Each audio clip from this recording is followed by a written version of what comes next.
Nickelodeon.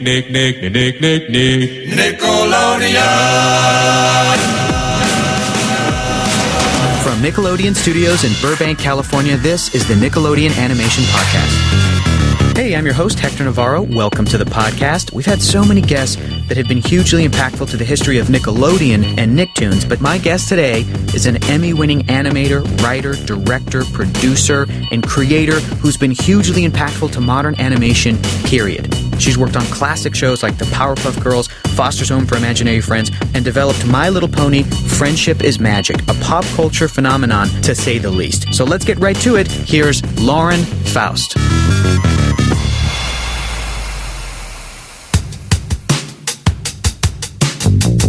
My daughter's only 3 months old, so Oh, great. I'm still on my leave. Oh, so beautiful. I'm just Okay. usually home all day taking care of a baby, which Awesome. I'm kind of loving. Well, thank you so much for being here. What kind of stuff did you enjoy as a kid? When did you look at animation and go, I love this stuff? Well, it's not that I looked at animation and loved it. It's just that I never stopped loving it. I was just drawn to it immediately since I can remember. I don't remember not watching cartoons. It was flipping through the channels. I remember I hated MASH because MASH came on when the cartoons were over. When the cartoons were over. And, Yep. and I ended up hating it. I never watched it as an adult because I'm like, oh, Flintstones is over.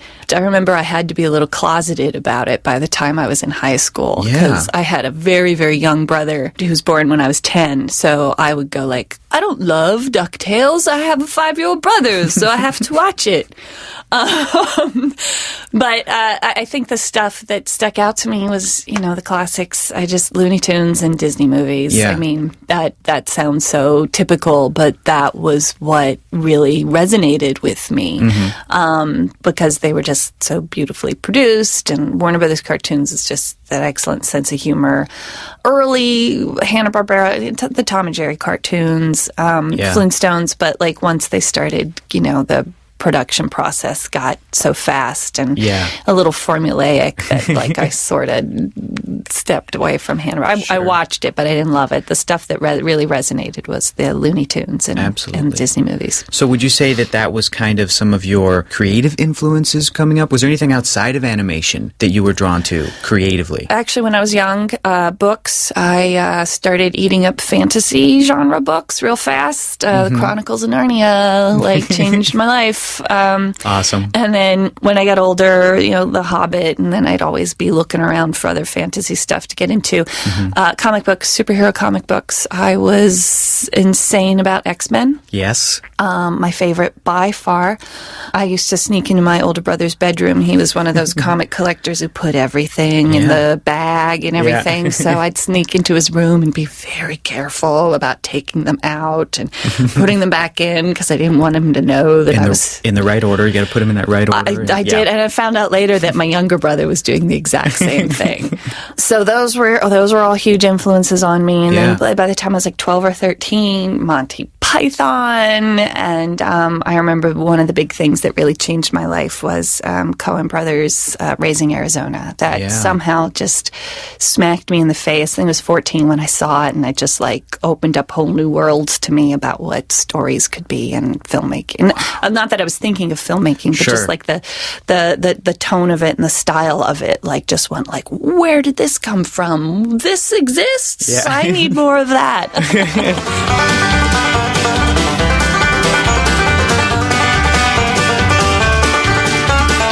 What was it like working on the Iron Giant? Did you have any idea of what was going to happen to it? That it would eventually become this classic, but then when it came out, that it wouldn't make any money? While we were working on it, I think everybody had a feeling that it was, not even a feeling. We were all completely aware that it was very special and it was very different, especially for the time. Yeah. And everybody was very excited to work for Brad Bird. This was his feature film debut, but he already had a reputation, and he just had an energy and an enthusiasm about him that just made everybody more optimistic and excited about the project. I think we were all, well, at least I was, because I was still very young. I was 23 or 24. and I was hanging out with the other 23 and 24-year-olds. And we were all like, yeah, this is the alternative, and we're going to show everybody animation can be sophisticated and not for babies, and, people are going to love this, and it's going to be great. And it wasn't so much that we thought that it was going to be successful, but we thought that we were hopeful that it would kind of maybe change things at least a little bit. And then we saw the ads and we went, oh no. Yeah.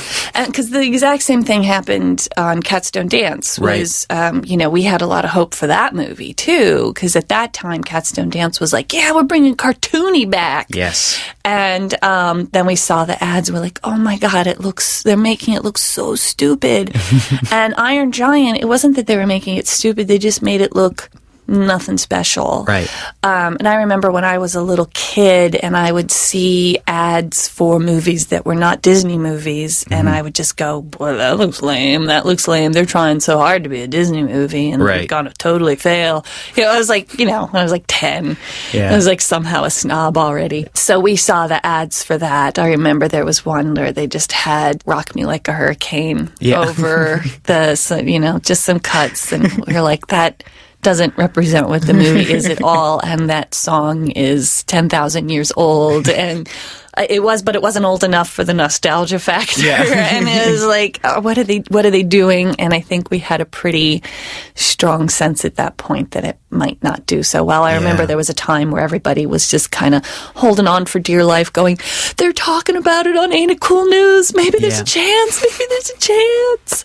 But over the years, I saw how it was coming to the attention. It was growing as a classic. People. It's that, dream of dreams of failed films that are really fantastic, that it's like somebody dug it out of the dumpster and went, who threw this away? And it grew in appreciation and grew and grew and grew. And that was very vindicating. You can make something sophisticated and different, and for older audiences, or for all audiences, but more, just not pandering and talking down to little kids. Yeah. So it was nice to see that it ultimately worked. I mean, not financially, but artistically. You've been quoted as saying, cartoons for girls don't have to be a puddle of schmooshy, cutesy-wootsy, goody-two-shoeness. Girls like stories with real conflict. Girls are smart enough to understand complex plots. Girls aren't as easily frightened as everyone seems to think. When did you notice that there was a difference between a girl's show and a boy's show? When I was very little, because I have 3 brothers, no sisters. And I watched the stuff they watched, and I loved the stuff they loved, and that was the most compelling, interesting stories to me. But I played with girl things. I played with, and I want to say right now I'm categorizing boy and girl, and of course those lines cross. Right. Exactly. It absolutely positively does. But, in general, these are what people think, and that's bad, actually. Yeah. It's completely like the toy aisle, the pink aisle, the blue aisle, like it's not cool. But like I was saying, I played with the girl things. Wasn't a Barbie girl, Strawberry Shortcake, My Little Pony just took over my world.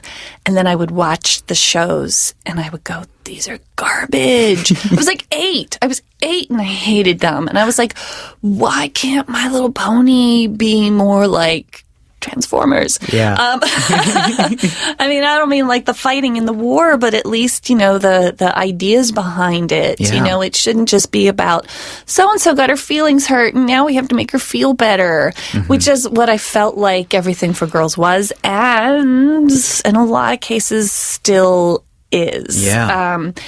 And I hated it. It made me mad because I wanted that stuff for me too. I wanted to see more girl characters in the boy stuff. And it's funny because I think it kind of led me to what I do for a living, because I used to watch those shows or read those comic books, and I would make up my own female characters to put into those stories. Wow. And instead of paying attention in class, I'd be drawing and writing those stories out, but making up these girl characters to fit fit in those types of stories a little bit more. That was a big thing for me, because on top of the fact that these shows were bad, I felt like they contributed to this idea that, girls suck, girls are lame, and things for girls are wimpy and boring and bad. In light of that, girls are boring and bad. Like comparing a boy to a girl is an insult. Yeah. And I think making that stuff lousy adds to that. And that made me mad too. So yeah, I've got all this righteous anger behind my work. Yeah. What has it been like to see the past 15 years, the past decade, to sort of see that shift? What has that been like? I started my career, I was so excited to get to work on Powerpuff Girls because I think it reflected what I wanted to see. Totally. So, I was working on Iron Giant when Powerpuff Girls came out, and I was following it, and I was buying all the stuff. And then, when I had the opportunity to apply for a storyboard position there, I was so excited. So that's where I met my husband, creator of Powerpuff Girls, Craig McCracken. And when Powerpuff Girls were done, Craig and I were both like, all right, we proved it, Yeah. Stuff, people watch, boys watch things for girls. World has changed. Yeah, it's like, there's, that's it. Totally. We don't have to go back to those ideas because somebody let us try and we proved that it would work. And it just went right back. Yeah. Even Cartoon Network, like Powerpuff Girls at the time, even though Powerpuff Girls was the biggest success they had and the biggest moneymaker, right out the gate, we don't want girl shows. Yeah. When we were working in development, and like a dope, I was developing girl shows. So I spent years developing girl shows, trying to sell girl shows, and looking for these little windows of yes, for girls, that would last about 6 months. Then I'd be developing something, and we don't want girls anymore, and then the project's over. That happened over and over and over and over again for years and years and years. I got really disheartened. I even left animation for a while and tried to work in toys because I was like, nobody's going to tell me girls don't like dolls. Everybody's telling me girls don't like cartoons. What was that like, working in toys? Awful. Yeah. I tried to do it independently. Sure. It was. I imagine it's a lot of the same old school decisions. Girls don't like XYZ come from a lot of toy people. It is. Well, they've got all their market research behind it. And they also have, this is what I learned in toys, was that they have the buyers. So there's the toys that they make, and no matter how, they have windows of open-mindedness and people who want to try something different. Sure. Target will just go, well, we'll buy, 500 units if it's orange, but we'll buy 10,000 units if it's pink. Oh. So, yeah. So that, my project was, the dolls I was trying to pitch were space-themed, and the predominant color was blue. Sure. I don't know what I was thinking. And it was just, that was right out the gate. More pink, more pink, more pink, more pink, more pink. I think there's a little bit of things that I'm seeing that are coming through. It was awesome that Barbie has different body types now. Yes. So there's been a lot of progress in animation, and I think even in live action television, movies, and Absolutely. I think toys is still pretty far behind. Yeah, there's still work to be done. Well, thanks for coming back to animation. That's cool. It was an easy decision. Great.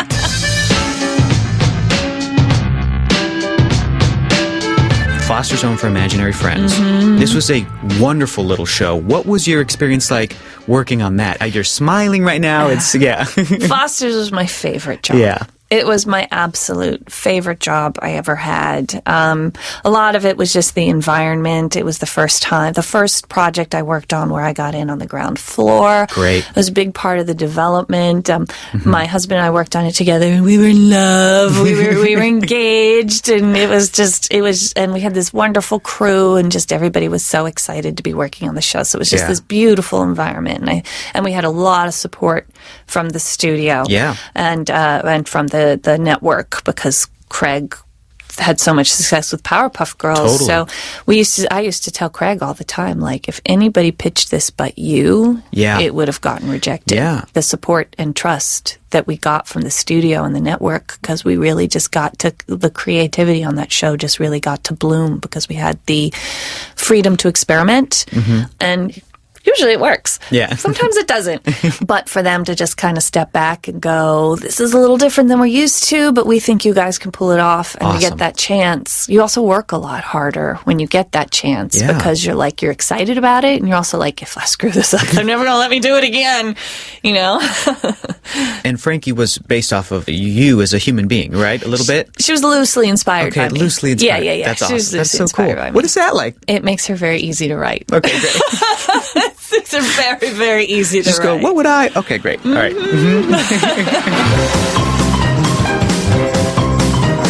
The Powerpuff Girls, one of my favorite shows, one of my favorite influences as a kid. How do you go about crafting a show that can be appreciated by both, not just boys and girls, but kids and adults? Well, it might be a better question for my husband, Craig, at least in terms of the inception, because Craig created it long before I met him. Yeah, it was the Whoop-Ass Girls back. It was Whoop-Ass Girls when his student film was Whoop-Ass Girls.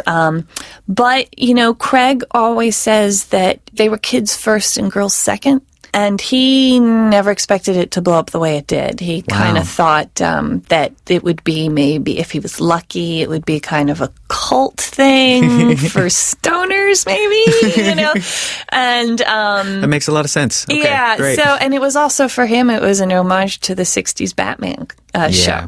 So he was kind of making it for himself, and he brought all his talented buddies in, and they were really just, it wasn't so much that they were like, we want to make this appeal to everybody. They were like, we want to make this appeal to ourselves. I love that. Yeah. I love that. Yeah. Does that same thing apply? Let's just cut right to it, to My Little Pony, Friendship is Magic. I mean, again, for listeners who don't know how animation works and the types of process that are involved and the types of people that work on it, you go into a show, do you make it for yourself, or do you think, I want to make sure that this can be enjoyed by adults as well as kids? Like, how much thought goes into that? I think that the best cartoons are the ones that the creators made for themselves. There's love behind it. There's passion behind it. You know, I picked up My Little Pony after all those years of banging my head against the wall. Nobody wants girl cartoons. Hasbro came to me and asked me if I wanted to do My Little Pony. I was very nervous about doing something for toys. That's just, you know, it's a scary place to be, and there's more interference because they got stuff to sell. But it was my favorite toy when I was a kid, and I was like, you know, the only people in the world who are going to say this is 100% for girls and we're making it for girls is going to be something like My Little Pony. You know, whenever I brought up like bringing in some guy stuff, they were like, no. Yeah. But I do believe that because there's love behind it. Totally. It's rather than manufacturing, because and there's some shows that have been successful that have been manufactured. You know, people look at their market research or, you know, created in the boardroom. I always think of the most excellent example of that is the Monkees. Monkees was great, but that was a manufactured show. There was no like beautiful vision behind that. So it can happen, but I truly believe that making it for yourself, and with My Little Pony, when I developed it, because I didn't think it was going to go anywhere. Right. You didn't think it was going to go anywhere? How come? Because I thought that I was just going to get noted to death. Sure. I thought they were going to rip it to shreds. Yeah. So I'm like, if they're going to rip it to shreds anyway, I might as well just do it exactly the way I'm going to do it. Love it. And I'm going to make the show that I would have liked when I was 8, when I was 10. Yeah. This is what I wanted it to be. Yeah. And then they liked it. I was shocked. They didn't rip it to shreds. They were totally cool with it, and we went ahead. So awesome.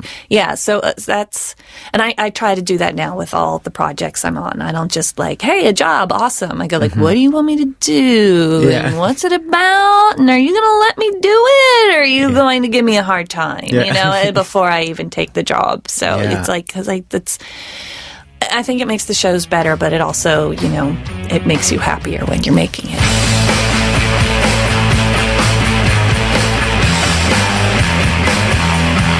Do you remember when you first heard that term? Where did that come from, the word brony? It came from this very questionable website called 4chan. Are you familiar with 4chan? I'm unfortunately familiar with 4chan. Yes, okay. 4chan 4chan is where bronies were born. And I saw it unfold because, like, I'm desperate for feedback, an honest feedback. Oh, so you're just like a creative person. Okay, great. Yeah. All right. And validation. Yeah. I'm also desperate for that.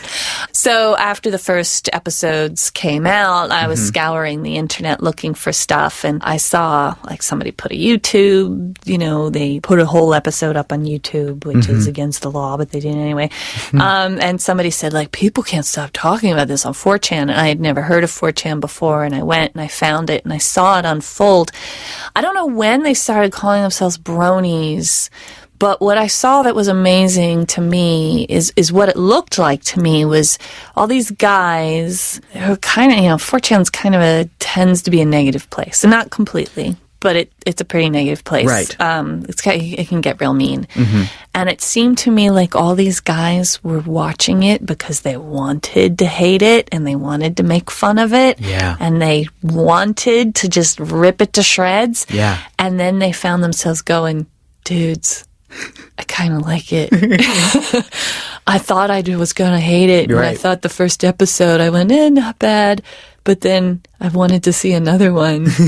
And then I wanted to see another one.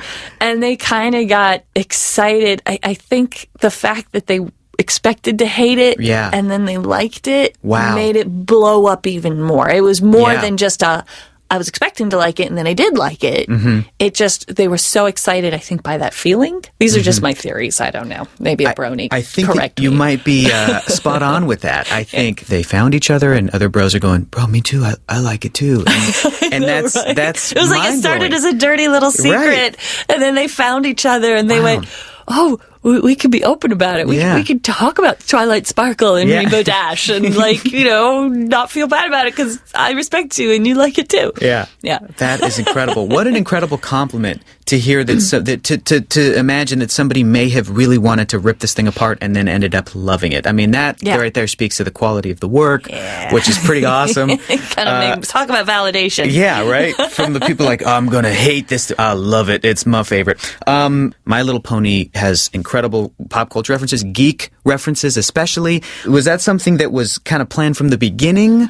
No, actually, I only worked on the first 2 seasons of My Little Pony, and I think the pop culture references went way up after my departure. So that was not a big plan I had. Okay. My philosophy that my husband and I shared on Foster's and even Powerpuff Girls is pop culture references are only okay if somebody who doesn't know the reference can still follow the story. Okay, great. So if it goes over their head, if it's a line of dialogue from Star Wars, it better actually fit in the conversation that they're having so that anybody who doesn't know that line.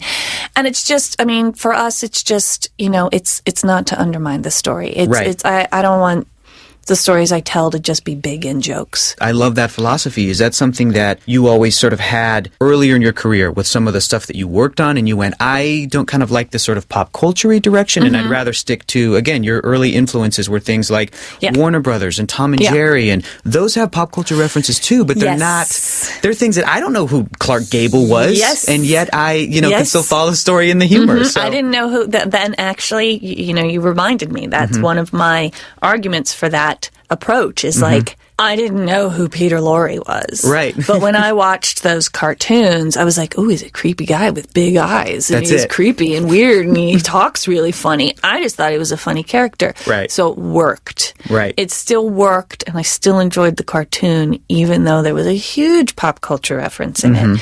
So I truly believe the integrity of story and I don't like the cheap stuff. Yeah. Well, it makes work timeless. It makes it classic. Just throw it on and you'll be fine and you'll get it. When's the last time you saw Aladdin? Oh, well, that... Do you know who Arsenio Hall is? Yeah. Like, do kids know who Arsenio Hall is? Right, exactly.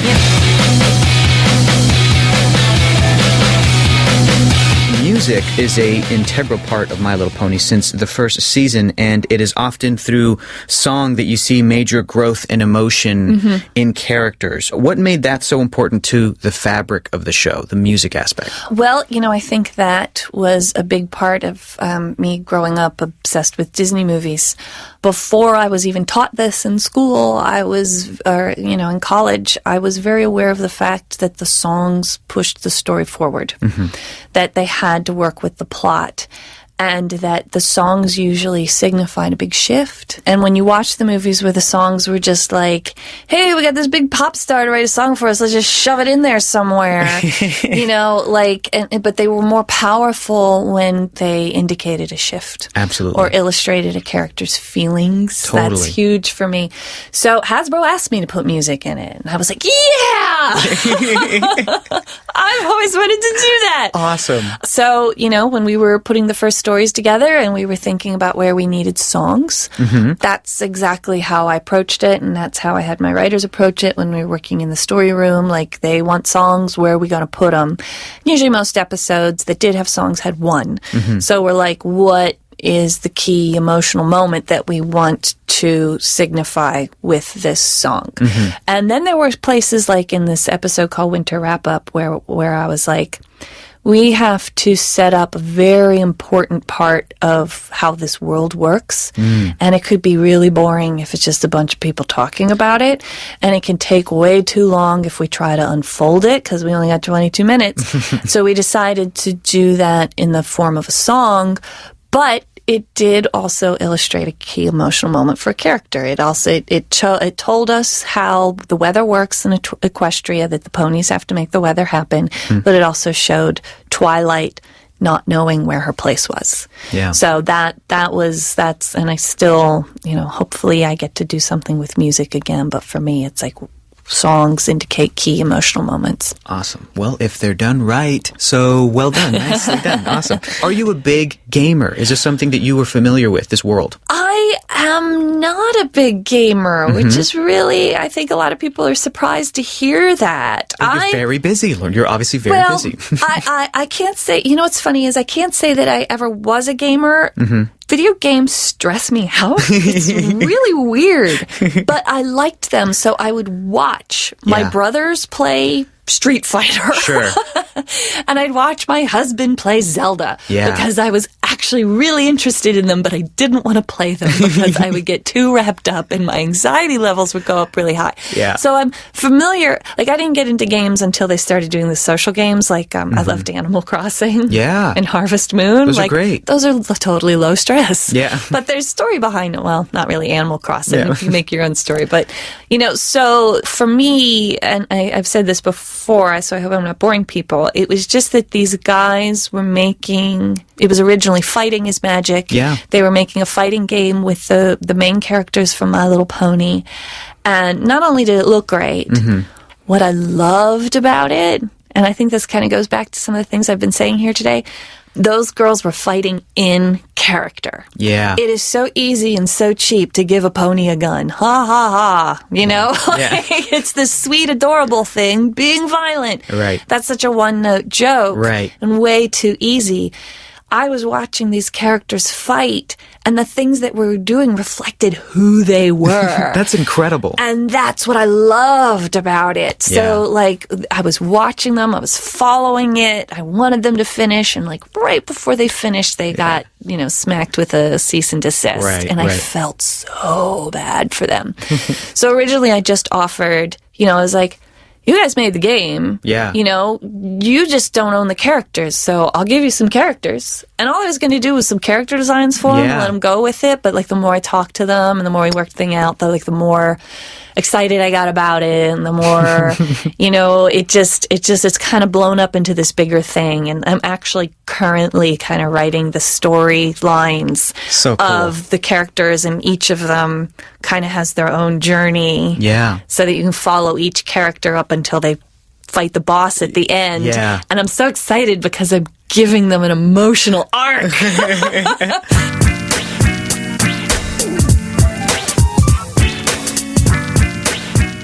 But you've talked about how you have been seeing that more and more women are getting jobs in animation and different types of jobs, showrunners and creators and developers and heads of story and all those kinds of different jobs. What's that been like? It's exciting. I got lucky compared to other women. And in my time when I was young and I left college, I had a teacher who offered me a job where I got to skip a lot of steps. Yeah. Most of my friends got stuck in feature films in a position called cleanup, which is the most unfortunate name, especially for a job dominated by women. You saw it as an entry point, and then you just get stuck there. And then I would see other young women who were artists who'd get their foot in the door as like a production assistant, and then they get stuck in production. Yeah.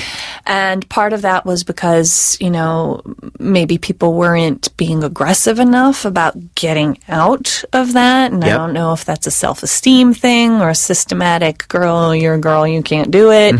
But it was also because, the other showrunner, animator, art director, those bigger, more creative positions were dominated by men. And when they needed somebody to help them out, they tend to hire their friends, which tend to be men.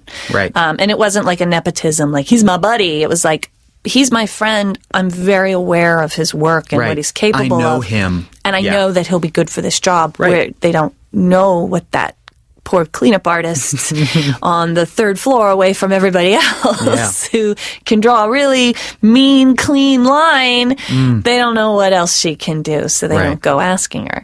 So I think women younger than me got a little more guts. Yeah. I think we raised our, I think they were raised with a little bit more self-esteem and freedom. I always like to say that it took the current generation of fathers to want more for their daughters than just to marry a great guy and, not get pregnant. And now men look at their little daughters and go like, I want her dreams to come true and I want her to be successful and I want her to be fulfilled and I want her to make a lot of money. Yeah. So these girls are being raised with less oppression because a lot of these women, these that you're saying are in these different positions, storyboarders, character designers, showrunners and creators, like that was unheard of. I know. And they've got the guts to go for it, and they've also got the guts to go, I don't want to be a PA, I gotta get out of here. Yes. And I think that's beautiful. And what I'm excited about, because especially creator showrunner is still pretty new in terms of for women. I want to hear those female voices. Yeah. I want to see it. I want to hear it. I want little girls to see it and hear it and feel okay about liking the things they like. Yeah. Oh, and that all comes full circle. Oh, I get it. Oh, okay. I see the now where, okay. I'm trying to heal that little girl. That 8-year-old Lauren. Okay, great. Okay, cool. I'm trying to tell her it's okay. Yes, you're allowed to like rainbows and glitter. Yeah. It's not stupid. Can you tell us why it is important for girls and boys to have role models and stronger leads for female characters in the shows and stuff that they watch? It seems so obvious, but I think there's still people out there who don't know this. Girls need to see it. The Gina Davis Institute says if she can see it, she can be it. Yeah. And I believe that. Girls, I read an article recently over the controversy over Ghostbusters, and this young woman was talking about how when she was 10, she would watch the cartoons that she loved. She was like me. She liked the boy cartoons. Right. And there was always one girl character, and, they were, the roles that they had were so limited that when she was asked in middle school, I think, what she wanted to be when she grew up, she literally said secretary. Yeah. So that's why it's important for girls. They need to know that they can do these bigger things. They need to know that they can be tough and strong. I have a big problem with, the message that we give girls that everybody else's feelings and needs are more important than theirs. I think that's the message in every girls' preschool show. Yeah. Everybody else's feelings are more important than yours. Yeah. It's like, well, their feelings are important, but her feelings are important too. Yeah. And her goals and her dreams and her needs. And for boys, yes, it's extremely important for boys because boys need to know that girls can be that way too. We got to bring it around. It's not just feminism, it's equality. And it's like boys need to be okay with the idea that they can work for a girl and it doesn't demean them. Right. A girl can be awesome. You can admire a girl or a woman. You can look up to a girl or a woman. You can make a girl or a woman your hero. And for little boys, the more they see that, the more it won't be weird. Right. You know, that's not going to be a change. Jennifer Dodge here at Nickelodeon just told me recently at Comic-Con, she brought up this excellent point to me, because we were talking about Steven Universe, and Steven Universe, like My Little Pony, has a gender-diverse audience. Totally. And why is that? And she said, you know, little boys grew up watching Dora the Explorer. And they never went, why is it a girl? That's so dumb. I'm not watching this. It's a girl. Because they were 3. Right. You know, so like they didn't question it. So it doesn't occur to them that a girl being a star or a girl being in charge is weird. I mean, the other thing is, and having more girl characters doesn't really apply to this, but boys watching shows for girls, and I think this happens with My Little Pony and a lot of My Little Pony fans. Boys need to know that it's okay to be sensitive. And it's okay to be free. And if they've got these girl characters to look up to who, you know, and some of them are just, you know, guys with, you know, their characterization are just, you know, like a strong woman is a woman who acts like a man, and that's not good. But, you know, these female characters are tough and admirable, but they've got this sensitive side. Or even showing male characters, for God's sake, who play these more, you know, maybe a guy could be the secretary, you know, that it's okay for boys to like things for girls. And not make them for girls anymore. They're for everybody. I absolutely agree. And once again, gracias Dora. She really helped. It totally, you know, you ask those kids, of course a girl can be an explorer. That of course makes sense.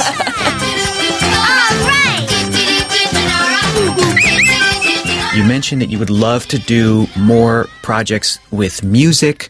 You're working on a video game now, which is so cool. Is there any other dream projects, any other passion projects that you would like to work in that you maybe haven't had a chance to yet? I am currently working on a novel. Isn't that weird? Wow.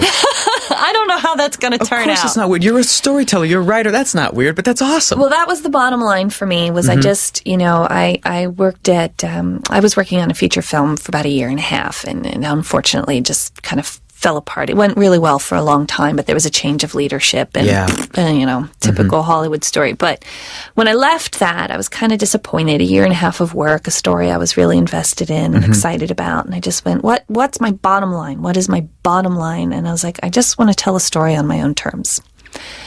And what medium can I do that in? Because, you know, I'm very limited as an artist. Yeah. You know, like if I tried to do comic books, you said nobody can produce a cartoon on their own, for God's sake. Right. But people do web comics all the time. Sure. But I can't draw backgrounds. Yeah. So, like, what am I going to do?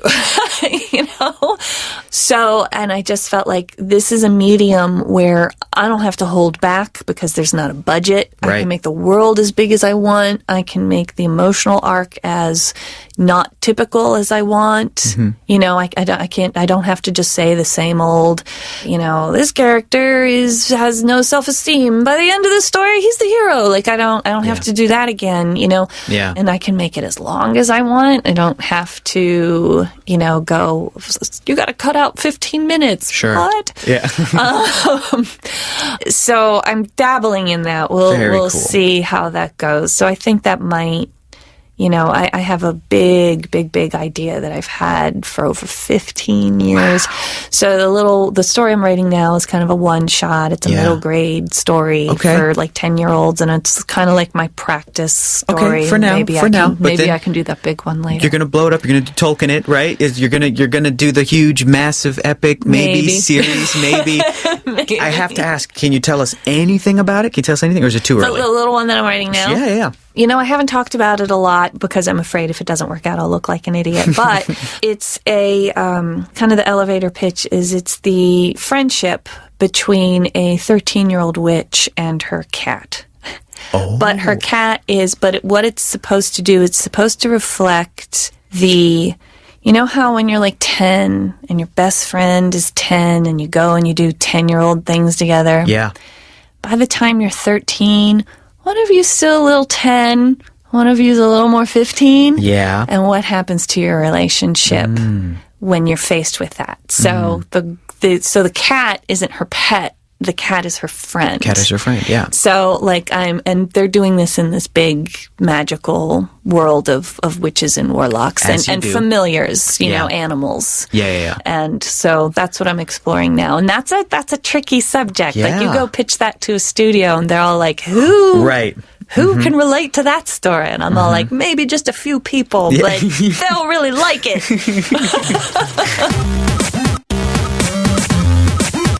Is there any last little piece of advice that you would like to give to young people possibly looking to get into animation? I have a couple of things that I like to tell people. One is, you know, the importance of, you know, everybody knows it's important to get your foot in the door. If it's just an internship, right? If you're a PA, those are important, but you really got to be proactive about moving out of that. That's a big thing for me, especially young women. And you have to do that by, you know, being friendly, talking to people, but making sure people see your work. Yes. And taking advice and taking direction, because not only will that improve your work, it'll show you, hey, I'm a team player and I can take direction and I can, you know, follow through and stuff. Mm-hmm. You know, it's funny because I'm stubborn. I'm very stubborn. And I started my career going, no, I'm right. I didn't take advice. And I was getting stuck a lot. Mm-hmm. And so I kind of pulled back and kind of late. I was in my 30s already by the time I went, all right, I have to start listening to people.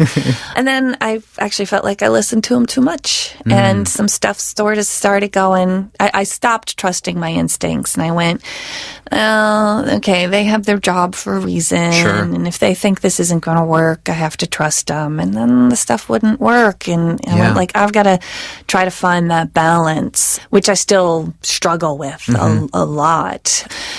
And the other thing, which I think is a little unusual, it's a little bit outside how to get a job or how to do your job. Yeah.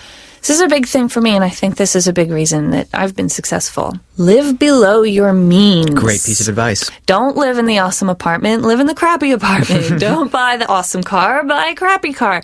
You know, especially when you're young, because nobody judges you for that. And make sure that you can save. Yes. So if you've got a lot of savings, if you've got 6 months worth of savings in your account, you can be picky about your jobs. Yes. So if you get offered something kind of crappy on a project you think is lousy or working for somebody you think is a jerk, you don't have to take it because you can pay your bills. Yeah. You can wait for that awesome job. I did not work for, I think, 7 months between Iron Giant and Powerpuff Girls. Because you had that savings, But I wanted Powerpuff Girls. Yeah. So, I had some other job opportunities come up, and I was like, it doesn't look like fun. Very practical and helpful piece of advice. You know? It is. But I had friends who, bought the awesome car and then had the crappy job. Yeah. You know? Absolutely. But like you said, when you work on something that you love, you do better work. Yes. Which is beautiful. So. Yes. No, that's a huge thing. Well, thank you so much. I mean, I feel like we could keep talking. I know. Keep going. We're just getting started, but we are all out of time. But thank you so much again for stopping by. This was awesome. My pleasure. This was super fun. Well, I hope that you guys enjoyed our conversation with Lauren Faust as much as I enjoyed talking with her. I was always a fan of her work, and now I am 100% a fan of Lauren Faust. Guys, you're not going to want to miss an episode of the podcast, so subscribe and keep sharing and telling people about the podcast wherever you get your podcast from. Leave a review if you'd like. It really helps us out. And be sure to visit nickanimationpodcast.com for tons of bonus content, all of the episodes, and even a photo of Lauren and I from today's record. Thanks to the awesome crew who puts this podcast together. This podcast is produced by Jonathan Highlander, Dana Vasquez-Eberhardt, Kelly Smith, Andrew Hubner. Original music by Useful Creatures. All of the incredible social media for our podcast is made by Narbe Manassians, Sammy Armiger. And thanks to the man who works the controls and makes me sound better than I have a right to, Manny Gralva. Until next time, thanks for listening to the Nickelodeon Animation Podcast, and keep watching cartoons.